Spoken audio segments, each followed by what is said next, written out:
So the first thing that I have is you lobby your school really hard, and you get involved in community exercises or community groups that are trying to start school later. And there's actually an organization called startschoollater.org, and it's a DC lobby group that's been trying to push the start times of schools later.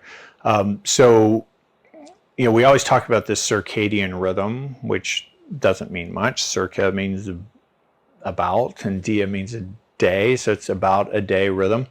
So we all have this inbred sort of innate system in us that cycles our sleep wake. Without the sun at all, like this, it's about 24 hours. For men, it's slightly longer than 24 hours on average, and for females, it's slightly less than 24 hours. So let's say it's 15 minutes difference. Well, that means every 4 days that you don't use the sun as your cue as to when to be awake and when to be asleep, you're off by an hour. So if you string together 20 days, you're off by 5 hours. And now you're trying to do things that are dependent upon you being awake when your physiology is saying we should be asleep. So unfortunately, when kids become adolescents, when they start going through puberty, there's this big phase shift. So there's always owls and larks. So there's people that just like to fall asleep earlier and wake up earlier, and there's people that just like to fall asleep later and wake up later. And it's just a normal variant in human behavior, and it's not an either or. Like, there's gradations of that.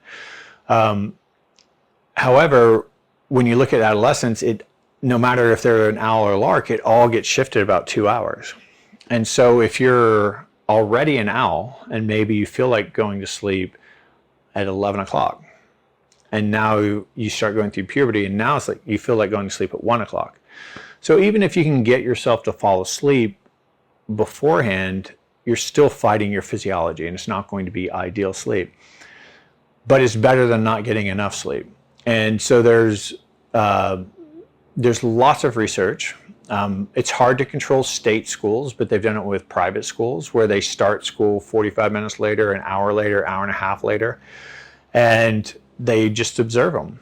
And there was a study done with either 6 or 7 private schools sort of in the New England all the way to sort of Philadelphia area, I think, or Pennsylvania. I don't know if it's Philadelphia.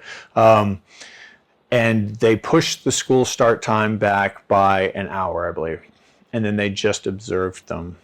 And what they found was that the schools that pushed their start time back, they had less truancy, they had fewer behavioral disorders, they had a higher GPA across all their students, they had higher athletic performance, they had fewer injuries, and it was drastic. The injuries were drastic. It was like the difference between being injured, I want to say the risk of being injured over the course of the 18 months that the study was done, the risk of being injured went from about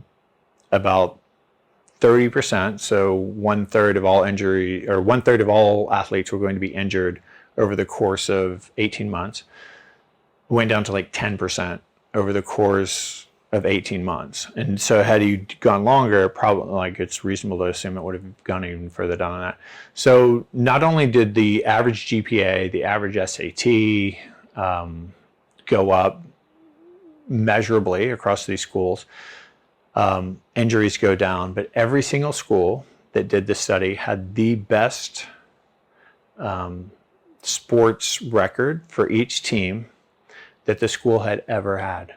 The best record across every single sport in all 6 or 7 schools that did this. So there's absolutely no doubt that we're depriving our kids of sleep. And in fact, our kids are more deprived than their adult counterparts than their parents. The average kid actually spends more time on screens, meaning their cell phones, their computers, gaming, social media, and television. They spend more time on that than they spend sleeping.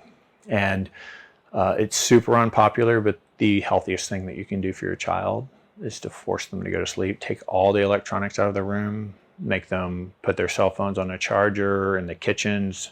Even if you have perfect children, they're still going to text and they're still going to go on social media and all that stuff. So there's nothing more important for your kids' athletic performance, overall well-being, cognitive development than getting adequate sleep.